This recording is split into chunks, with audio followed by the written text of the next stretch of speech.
ഇനിയുള്ള 3 second don't think of a white elephant. 1, 2, 3. പറ്റിയോ? No chance. ഈ 3 സെക്കൻഡിൽ നിങ്ങൾ വൈറ്റ് എലിഫന്റിനെ പറ്റി മാത്രമായിരിക്കും ചിന്തിച്ചിട്ടുണ്ടാവുക. അത് മാത്രമായിരിക്കും നിങ്ങളുടെ മനസ്സിലോട്ട് വന്ന image. Why am I saying this?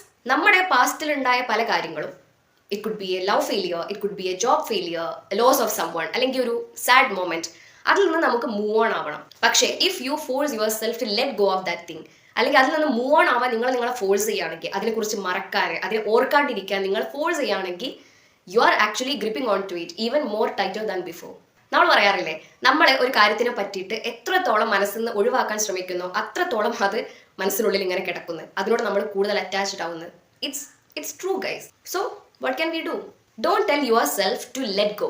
Instead, tell yourself that you can be upset for as long as you want. എത്ര വേണമെങ്കിലും വിഷമം വരാനുള്ള സ്വാതന്ത്ര്യം നമുക്കുണ്ട്.